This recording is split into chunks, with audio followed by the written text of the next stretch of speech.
What is the nature of this life? Eternal life. Life that never ends.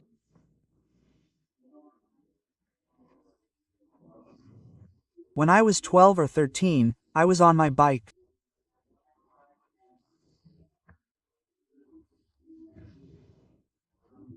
I got a bike and started riding to a place where I knew there was a rock.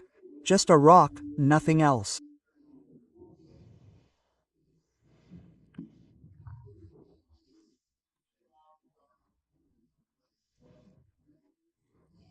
Oh, like Sugarloaf Mountain, but there's still some vegetation there.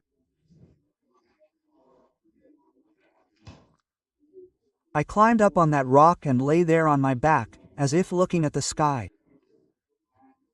I put my hand on it, my back like that, my head like that, and looked up. I don't know if other kids do this or if they think it's strange.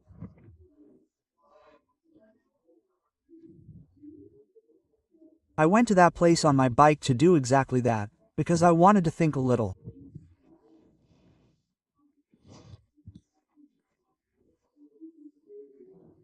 I thought to myself, if I go up and up and up some more, I'll reach the end of the atmosphere.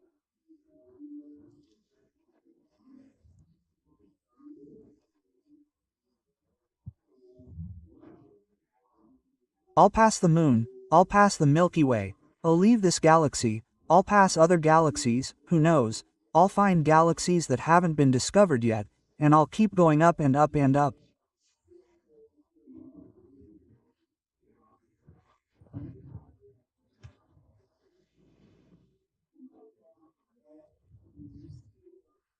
And if I encounter something at the end, I'll ask the question, what's on the other side?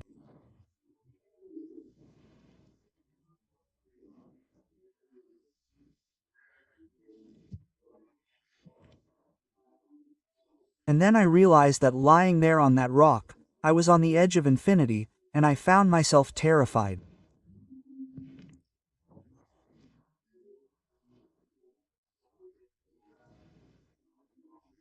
I had to get down from that rock.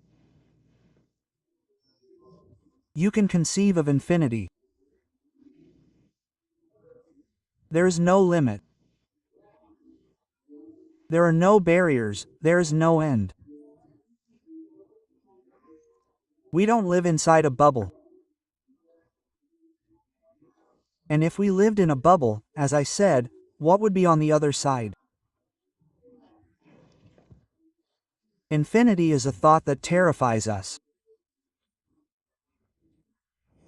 Infinity, infinity in space.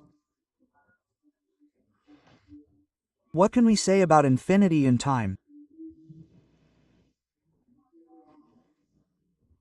On a Friday afternoon, 2,000 years ago.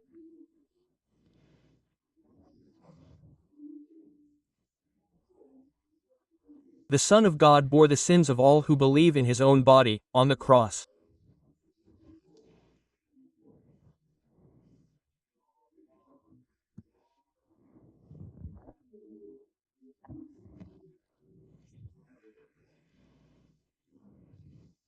The wrath of God that should have fallen on sinners fell on Christ so that we might have eternal life.